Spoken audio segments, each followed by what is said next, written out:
What's going on, Cigar Club family? Welcome to another Cigar Club podcast. I'm David Pugh. Joining me, as always, is Griff, and we have our favorite special guest, the man, the legend himself, CEO Jeff Cigars, joining us today. That was a lot of smoke. I will take it. Hey, you gotta hype up the guest. Hold on. What the fuck? You're wearing it wrong. It is backwards. It's upside down. Where's the mic? Look. No, that's the battery pack. Oh, really? Holy shit. I put it on that way and you said it was wrong. Oh, he doesn't have a mic. Behind the scenes. This is great. BOTS. Am I coming across well, Ramsey? Okay, well, we'll find out later. That's on me. Well, I have no idea where I was at, but we're going to roll with it. On today's episode, we're going to be talking about our top 3 treat yourself cigars in honor of, or in celebration, not really in honor, in celebration of CigarClub Black finally launching. This is our new top shelf subscription. If this is your first time joining us on the Cigar Club podcast, thank you. Here we talk all things cigars every Tuesday at 9 a.m. Eastern. But before we get into it, Griff, Jeff, what are we smoking? How are we feeling? What are we drinking? First, because you always give me this, what are you smoking? And what are you drinking? I'd love to know. That's good. That's very nice. That's so kind of you. You're feeling us extra nice. To know. Please tell me. I am smoking the Placencia Alma del Campo. This cigar is one of the cigars that's going to be featured in our first ever black box. So really excited. This is the first time I've smoked this one. I know you've smoked it, Jeff. I don't know. First time. So you're smoking it as well. I'm a big fan of these, but it's my first time with this actual blend. We got some Placencia virgins over here. We do. I smoked the Alma de Fuego and the red one. Fuerte and Fuego, the red one. I've smoked that in the Lonsdale size. Griff, you're smoking your first ever Bandolero. Yes. Sorry, I'm coordinating a dog pickup. And you've asked for it rudely and didn't light up, so I'm stealing it for you because we're ready. This cigar, it does not smell good.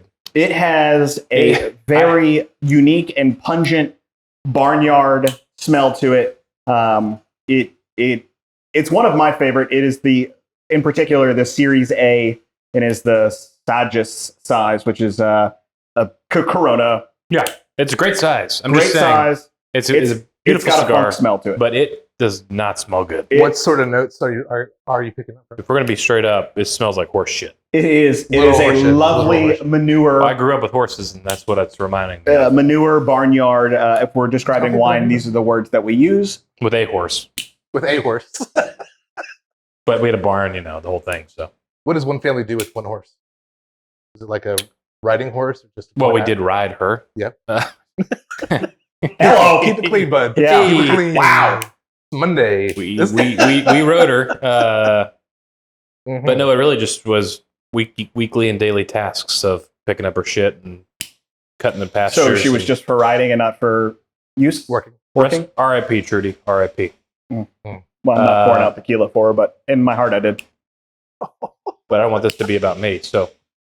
Well, do you consider a horse a pet, or is it more of like a service animal?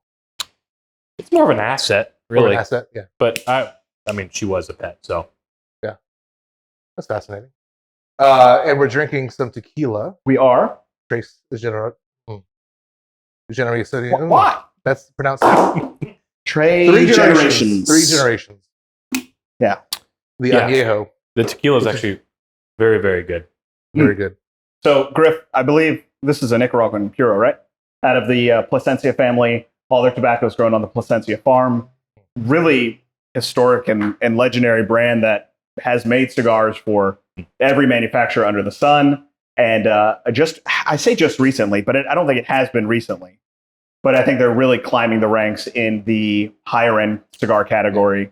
And everyone that I've smoked has been fantastic. And this is already every delicious. Cigar that they make to me is beautiful. Fantastic. Construction's amazing. Smoke output's some of the best. I agree. And which you can Big see clouds. there. I'll get blasted by that. That cigar is probably my number 3. Alma Forte is number 1. Well, or it could be my top 3. Okay. It's up there, but I was thinking I've only smoked it twice both times. it would be your favorite. So I'll wait. But okay, gotcha. I think that's my number 3 because it's just The flavor off of the wrapper on your lips, it's delicious. Yeah, it's oily. It's a little tingly. It's something when we get together. The innuendos are just really, really strong. I saw you make a face on your first puff of that one. I've hyped up Bandolero before. I think it's one of the best cigars in the $15 price range. I think it smokes like a $25 cigar. Where's it from? It is Bandolero is underneath the United brand. Okay. I can't say I've ever, which not every obviously cigar shop carries United, but I've never seen this cigar in a humidor. I have not either. I've only been able to find. I was originally introduced to them online through Small Batch, and that's how I knew about them. I bought a United sampler. It was included in it, and I was blown away at the value of the tobacco that's used in it and how well that came across as a $15 cigar. I think the bands are gorgeous. Yeah, great size. It's a very unique band. It is. It's got a secondary band to it, right? I don't think they're attached. No, secondary. And they have a Series A or a Aventuros. They have a couple lines underneath the Bandolero, all with slightly different blends, slightly different wrapper. One thing that does, unfortunate, is pretty much all the tobacco is undisclosed. I hate that. Which usually is for FDA reasons. But I hate that. It has a little bit of mystery. It does. But why? Exactly. It adds some BS, in my opinion. I think some companies use it for BS. I think some companies use it because they have to, as opposed to not. But that, I believe, has a mix of 3 and 5 year age tobacco across the board. And for a $15 price or cigar, that's very uncommon. So far, burns horrible, but taste is. So far, it's a solid cigar. I mean, I could. Well, that actually makes me think about. We're so used to knowing where every part of a cigar comes from. Yeah. When did that become standard? Because in a post-Cuba era world, that became more important. It also makes you wonder if the inverse could also be the standard, where why do cigar companies disclose where, I mean, it's part of the trade secret, it's part of the, for sure, marketing is it's actually a little bit odd that it's so disclosed. Yeah. I wish I could go back to the 90s during my first cigar boom, even though I was a kid. But to see if detailed information like that was even cared about by consumers at the time, or if it was just probably we want to smoke. I would think so. I would think it's a new consumer thing. I don't think anyone gave a shit back then. Of knowing where your stuff comes from. Yeah.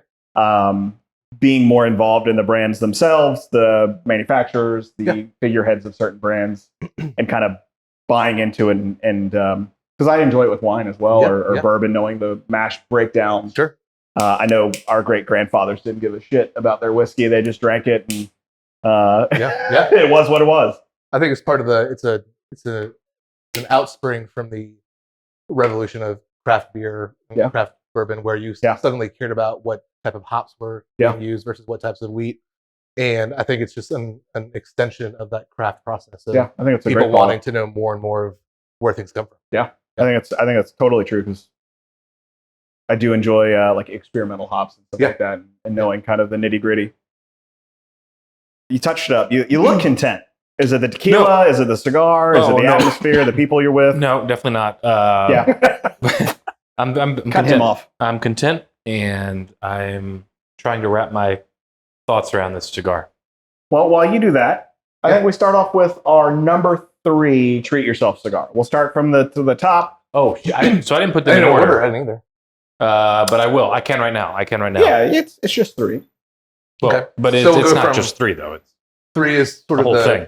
Lowest ranked, correct? Yeah. 3 lowest ranked. Well, not low ranked, really, but out of the list. Yeah. And we're talking about cigars that are sort of a treat yourself. Yeah, and it doesn't necessarily have to be. I don't think it necessarily has to be price.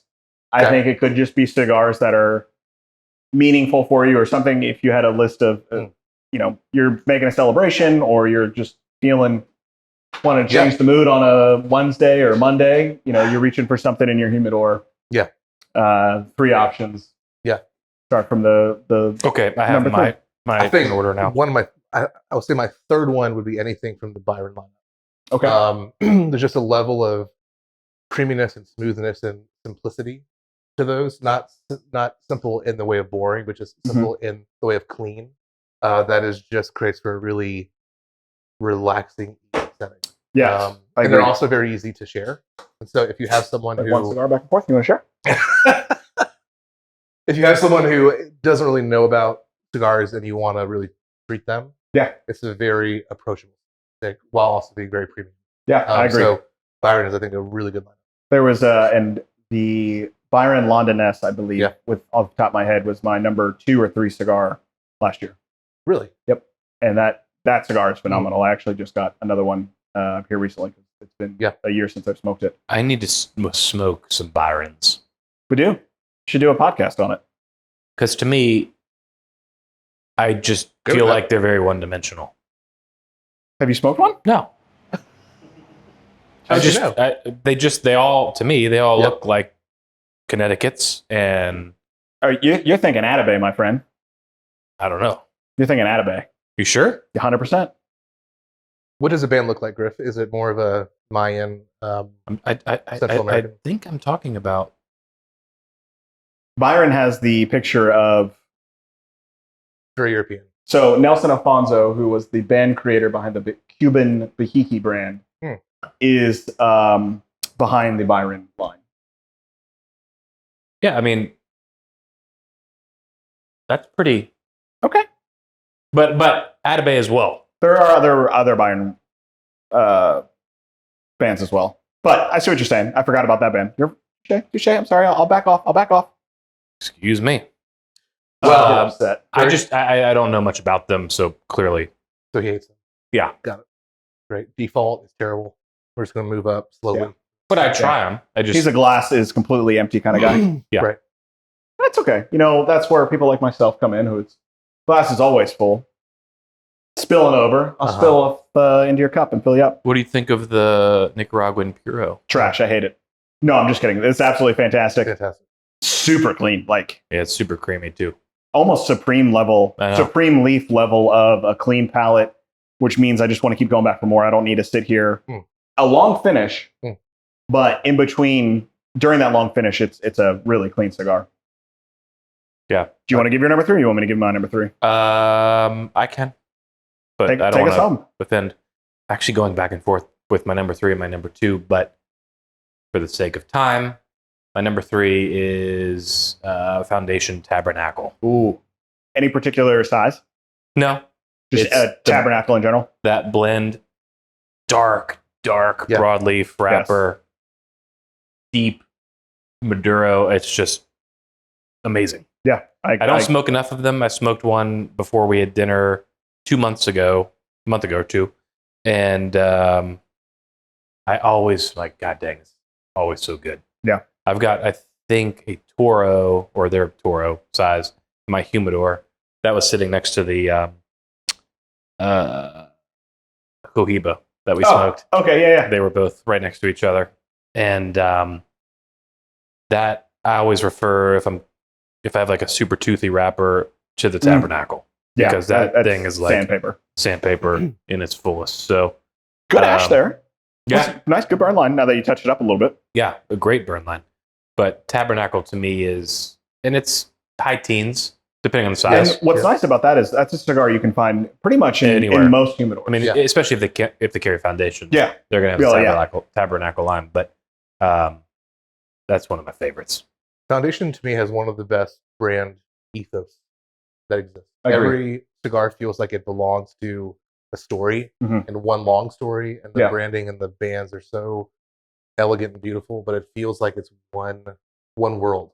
Yeah, and you're in it. And he always has a great job with that. Nick does a great job of story driving the band artwork, the boxes, the cigars themselves, which is something that certainly appeals to me. And he seems just like such a. We didn't get a chance to meet him at PCA, though we tried. He was busy. Yeah, just seems like such a genuine, nice guy. And I think there is something special to the point of being able to find that in most humidors. I think there is something that's appealing about having a kind of go-to cigar that you can regularly find, but also be premium, top end, something special. Yeah, exactly.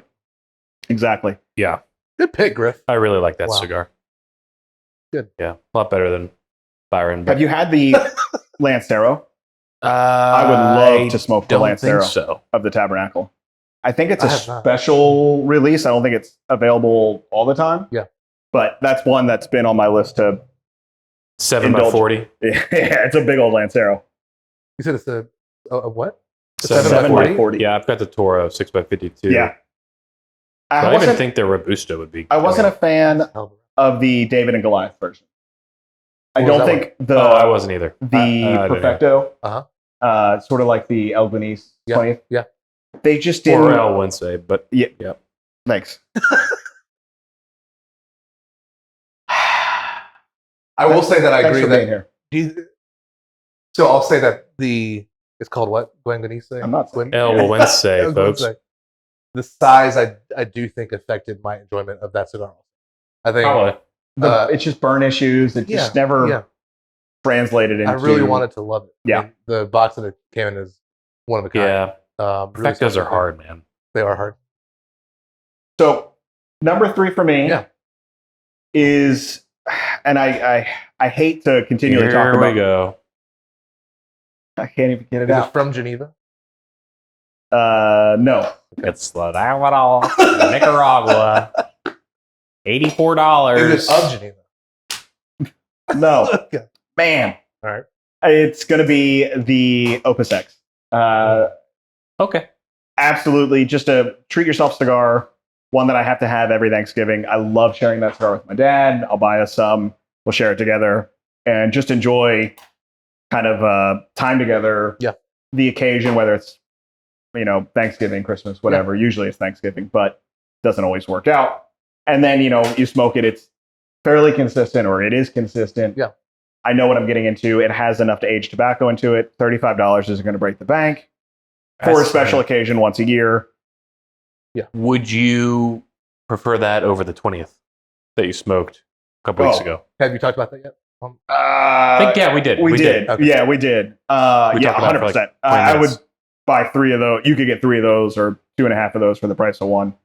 I would still recommend everyone smoke the 20th because it's a beautiful cigar. It's elegant. It had a really wonderful finish. The first 2/3 were lackluster. I wish it had more aged tobacco in it. Maybe it was just me hyping it up, but the final third of it was amazing. Really, really good. If that whole cigar was the final third, I would say it's worth $60, $75. But what is it about the Opus X profile that you are drawn to? The profile to me is it's mushroomy, it's umami, it's aged tobacco that you can tell is aged. It has a wonderful footnote to it, and honestly the bands are just absolutely stunning. I think the Opus line, they are. It just pops. It looks high class. It looks classic. Yeah. And you can find them. A lot of retailers, if you can find them at, whether or not they're charging MSRP is another story. Yeah. $35 to me is an acceptable price range. More than that, I'd have to be really wanting to celebrate. Yeah. And you bringing up your dad makes me want to give you a shout out. The cigar that you blended for CigarClub Custom. June Customs. I had it for the first time in June. Mm-hmm. I was not exposed to any of the sampling process, and that shit was fantastic. Thank you. Great. That cigar is. My dad's basically smoking all of mine, so I have to lie and say, "Oh, I'm almost out. I only have 2 or 3 more left." I love smoking that cigar in the morning, cup of coffee. It's such a great way for me to start the day off and just immediately set the mood of like, hey, I did this. This is special. Yeah. I'll sit on some for years to come. And I think it'll be cool to smoke that cigar in 2 or 3 years. I don't think the flavor profile is strong enough to sit with age, but who knows, right? You could always be pleasantly surprised. How many do you think you have? I don't know. Well, now maybe 10. Okay. I've been giving them out. We had a family gathering, Bailey's parents, or Bailey's side of the family, and a couple of them smoke cigars. So I brought some and shared with them and shared with her dad. And obviously I've shared with my dad.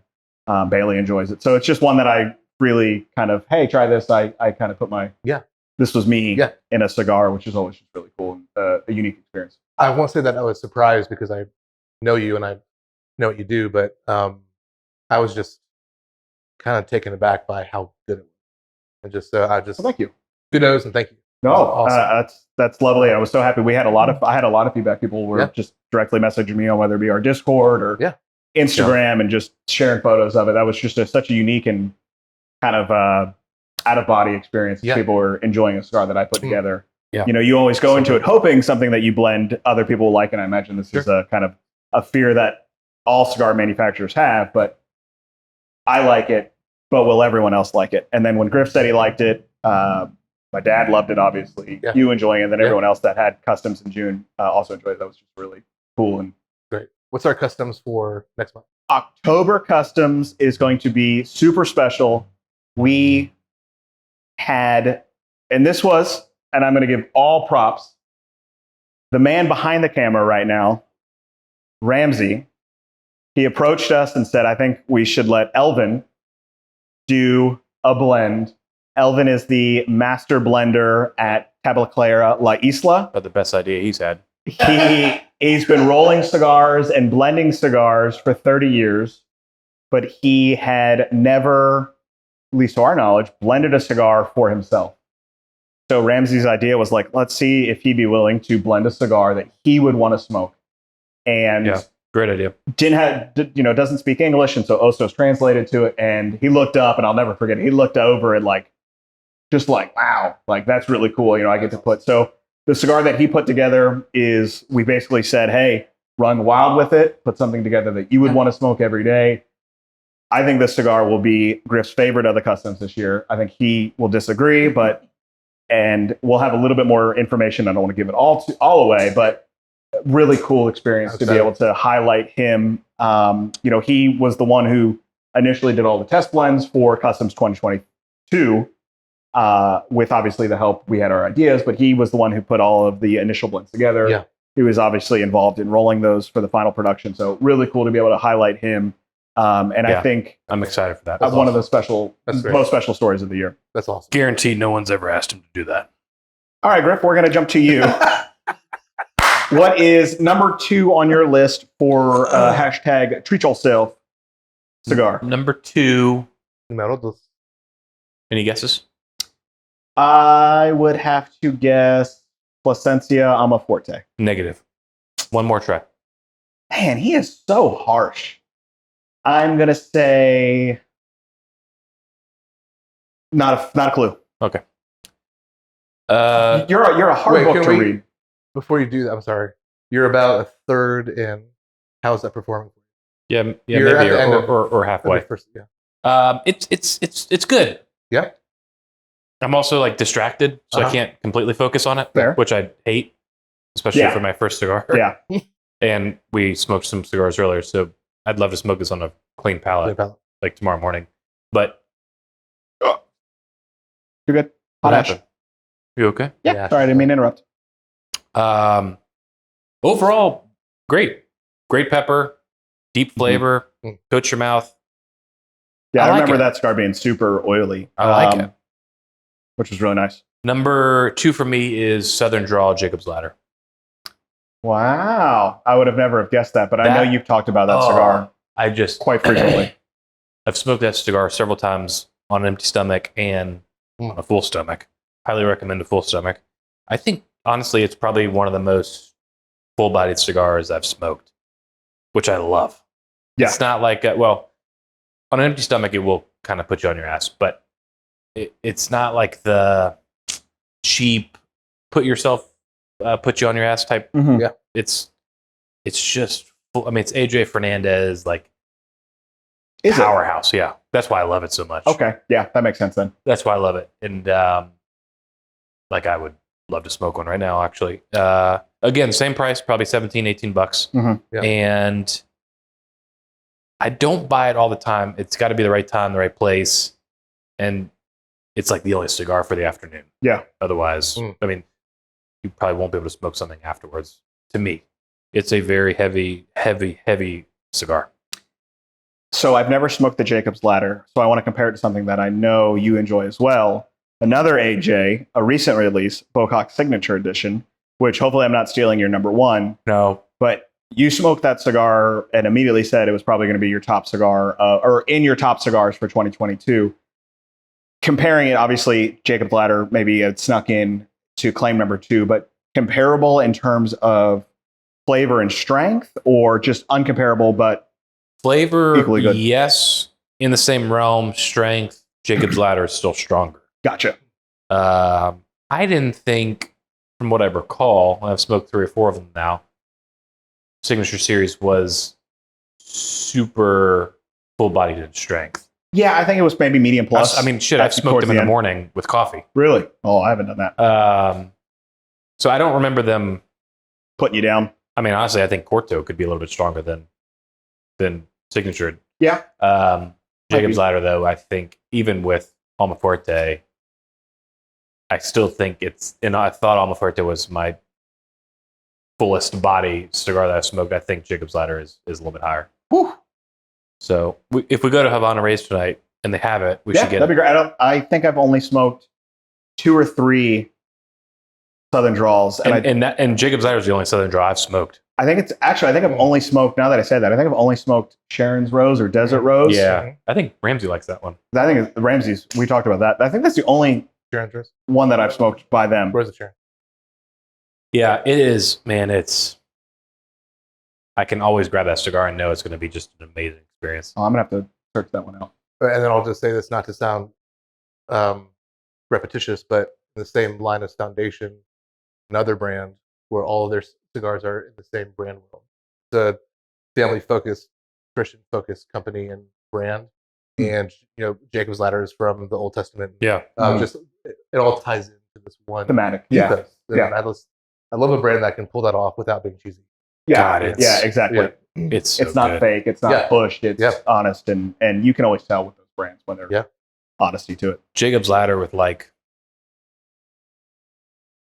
any high proof bourbon. Oh yeah. That makes sense why it's up there for you. It's so proof it. Good.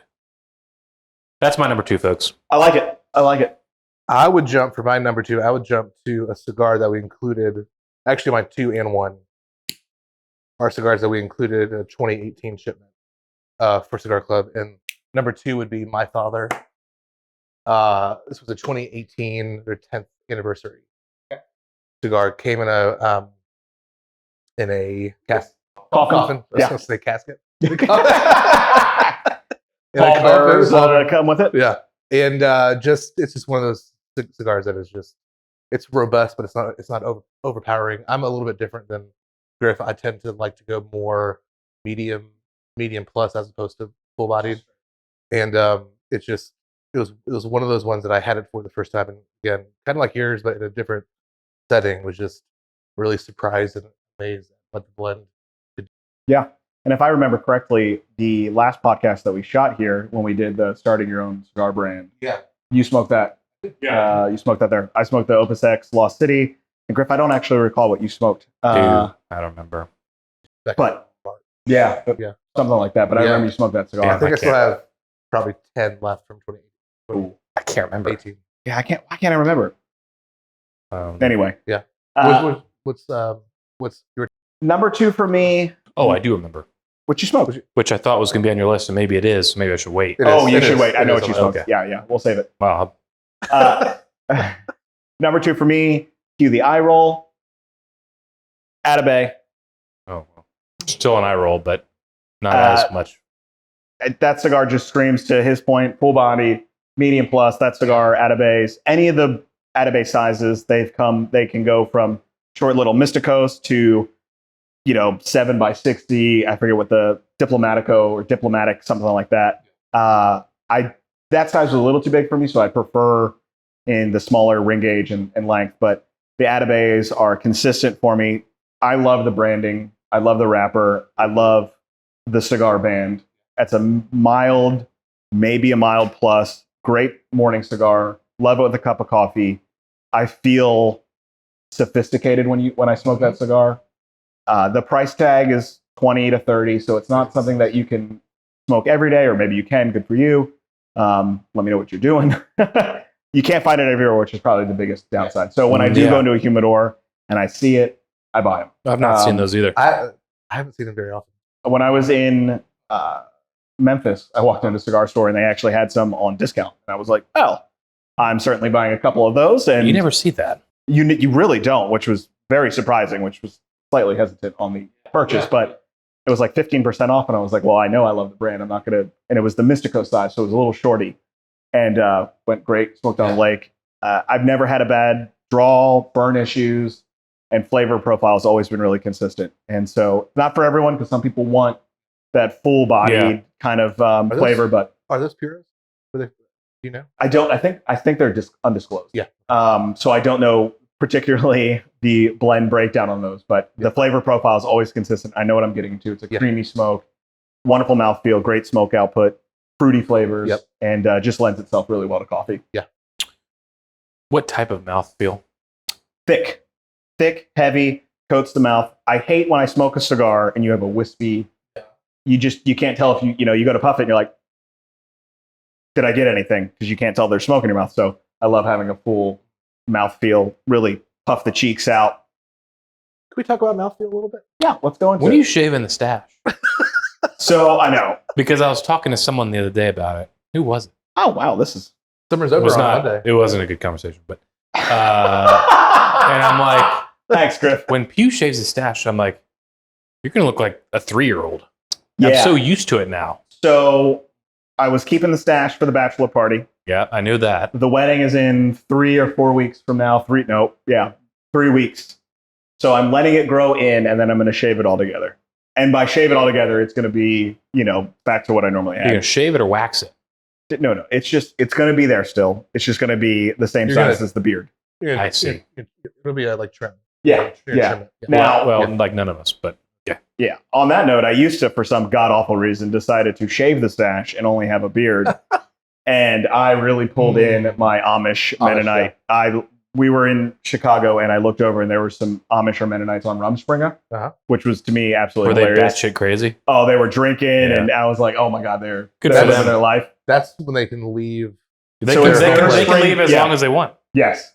But it is their, from my understanding, and apologize if I get this wrong, but it's their kind of view of the outside world. They almost like a spring break type of atmosphere, and then they come back and integrate into the culture society of Amish. So it's like when you come back, you're no longer a child who was put into this world. You're choosing to I come think back. so. And so it's now your choice, not a de facto. I'm pretty positive you can be out as long as I think so.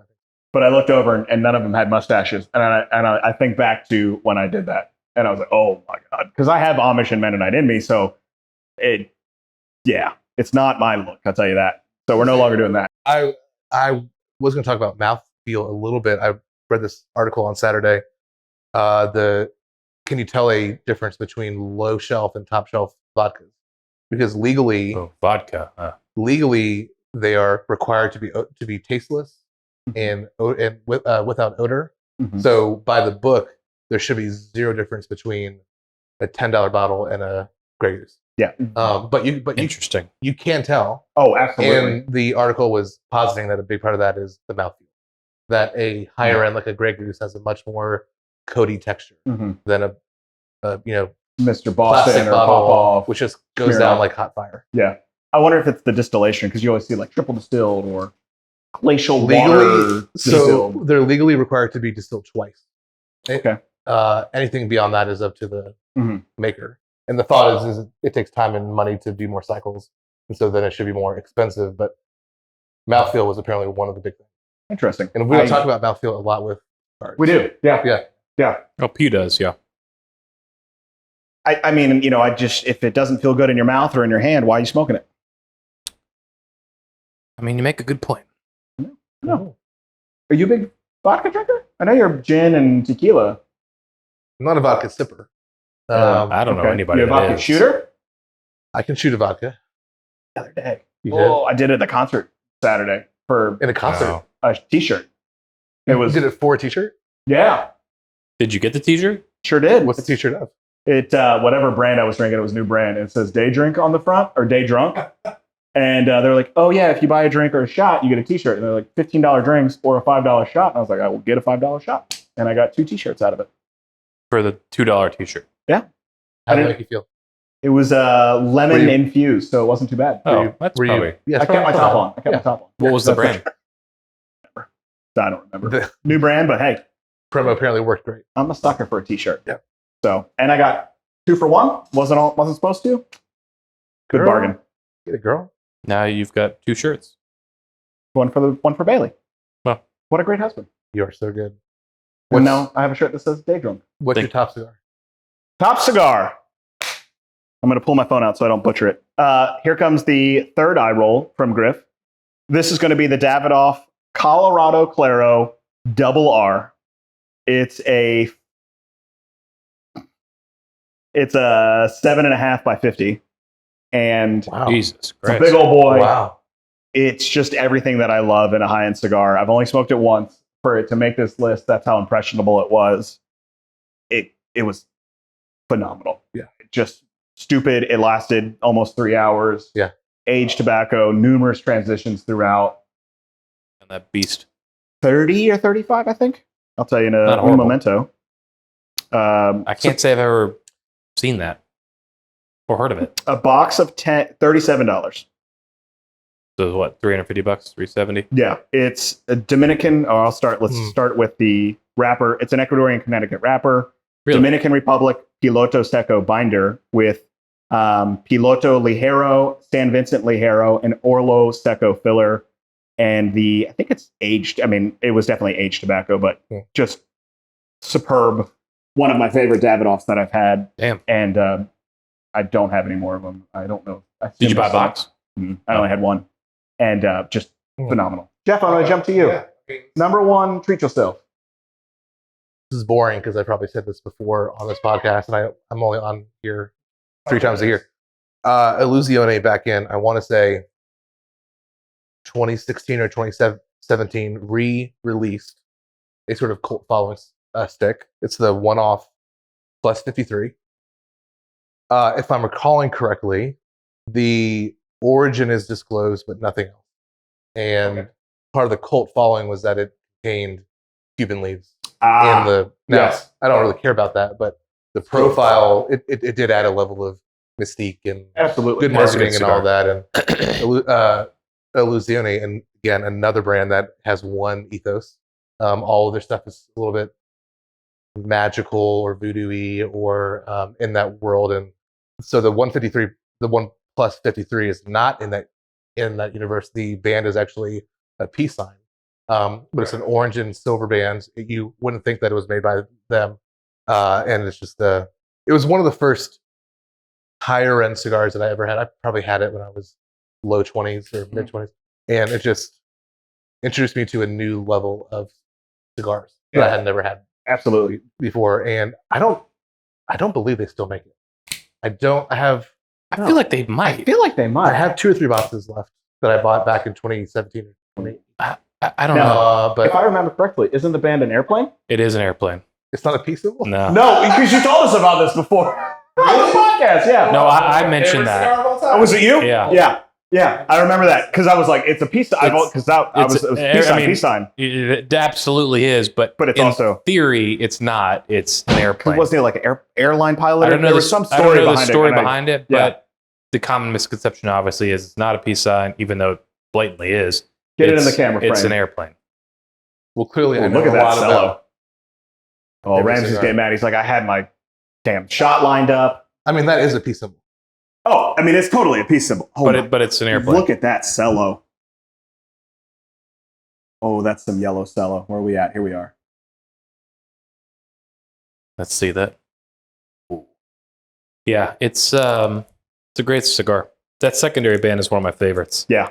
Rustic. And I think to the point of potentially Cuban tobacco, I think I've heard that before of some brands having to put disclosed because they can't actually, they came across a harvest of Cuban tobacco that they found in their warehouse that was brought over maybe legally or at the time, because, it's not illegal for Nicaraguans to have Cuban tobacco. Right.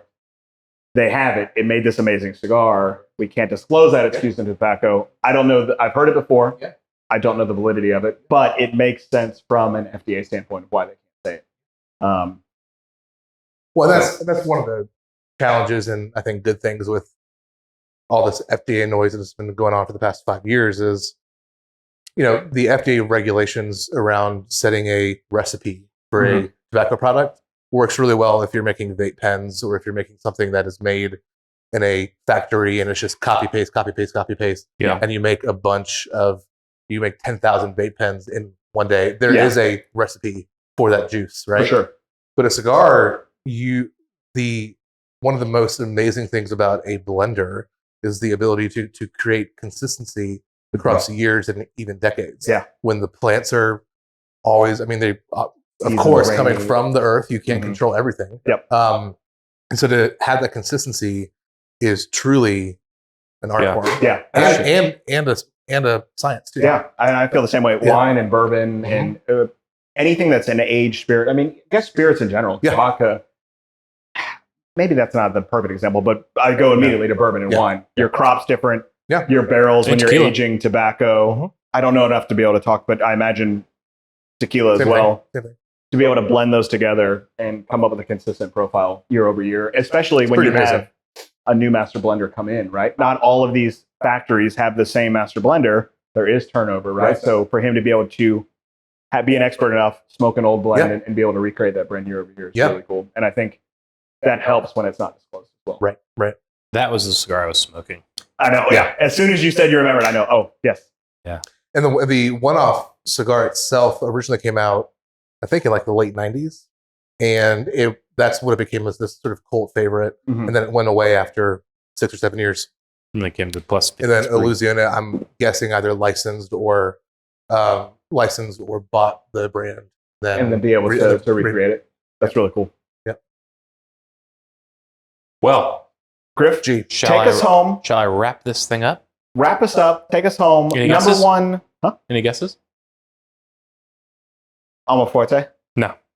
Really? Nope. Have we ever shipped it? No. Have we smoked it? You have not. But if they have it tonight, if we go to Havana Race tonight, I actually kind of may want you to smoke that over Jacob's Ladder. Man.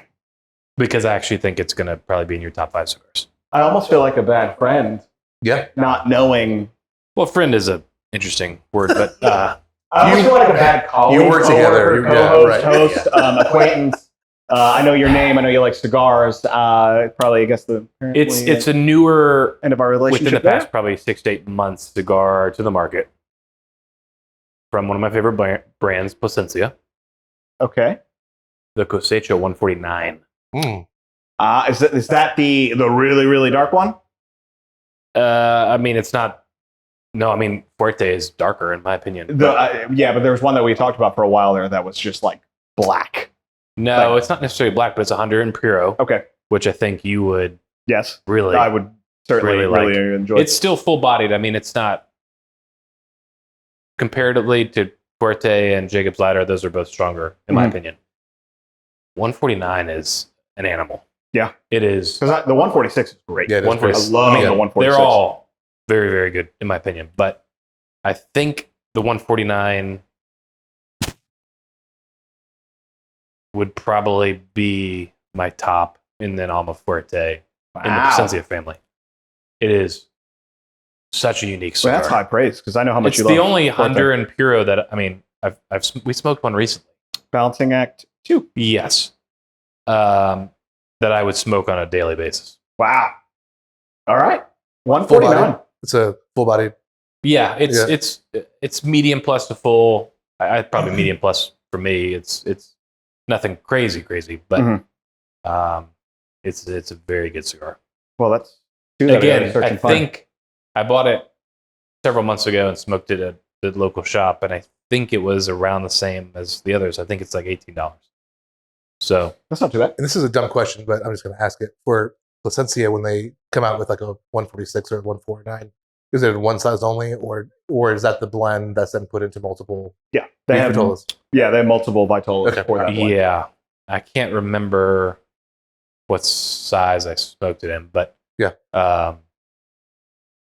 it's the 149 is not carry. If the shop carries Placencia for some reason. Maybe it's an obvious reason that I don't know about, but the 149 is like hit or miss if they'll have it or not. Yeah. Maybe because it's still a newer cigar.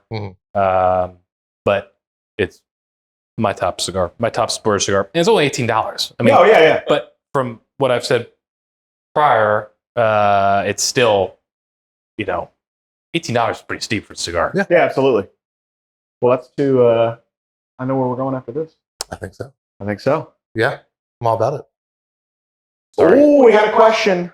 We got our question of the episode, and I think Jeff's going to have to answer this one. The special guest. He can try, and then... It's time for the daily question. Daily question. Is that what it's called? Daily question? Question of the show. Weekly we question? Need some fun music. We get comp keys on it. Thank you, user 1063917903751. Very unique. I hope that's not their telephone number. Well, if it is, shame on them. Is this TikTok? Yeah. It is. Have you all had pie synesthesia? Oh, great question. Jeff. I have not had pie synesthesia. Smoked it? I have not. You could not ask for a better question because the pie synesthesia is in black. First box. We sat down with Oz himself. Or Osner. Tim. Yeah, or Tim. Or Tim, if you know him that well. Apparently Griff does. T. Oh, old T. There it is. And I smoked that cigar with him on the floor. I smoked it back I have not had it from yet PCA. Yeah. We'll have to smoke it this week because I brought some. Amazing story. Amazing man. Really cool story. If you are a Cigar Club Black subscriber, we wanted to really focus on the stories behind these brands, behind these limited edition cigars. For me, I think that's probably my favorite story out of the 4 that are shipping out for this first box. That band is so cool. The band is amazing. The story behind the band is amazing. Are we going to share this? I'm going to share a little tidbit of it. His father has synesthesia, and that is the representation. Some people see colors to sound, but he represented pie or numbers with colors. And so the artwork on the band is the picture that he drew, which represents pi to him up to whatever certain digit. And he was able... Yada, yada, yada, yada, yada, yeah, exactly. And so that was the original artwork that his father made, and he incorporated that as the band. We've got the more details on that story in the booklet, which you'll have when you are a subscriber. But that is just, to me, kind of the essence of what we do and be able to share those stories. So, perfect question. To answer it, though, I have smoked it. It's wonderful. Really great burn line, and a really good return for him, along with the other kind of normal releases. That was a PCA-only release, so we were fortunate enough to get our hands on a limited quantity of those boxes. It's great. Can't wait. Me too. Can't wait for everyone to smoke those. We'll have to do maybe a little get-together where we're all smoking some of the cigars from the box. We should have Tim on the podcast. And we could. I think he would be... Talk through Bosphorus or... Boz and all of his new releases that he's coming out with. And we can definitely get some more information. Because even the boxes for... I think it was the Boz, but how he's got like the family flags and... It was. And that was just a really cool, really great story. Every piece of the band has a story. Well, once again, thank you for joining us. If you are not a Cigar Club member, we have a special discount code. If you are a Cigar Club member, we've got a special discount code for you as well. Use the code podcast to get 20% off most of our retail items on our store. Thank you for being a supporter, kind of a little give back. I just realized that we don't have a question or a giveaway thought up. So real quick, in the comments below, what is your top number 1 treat yourself cigar? And when we do the official and start shipping out the Cigar Club Black boxes, we'll send you one of those boxes. Yeah, great. I think that'll be a great little giveaway. And that way you can enjoy those cigars that we had talked about and smoked here. Awesome. So comments below, let us know. Any final parting thoughts? Let's eat. Let's eat. Yes. Until next time, happy smoking. Smoke something good, damn it.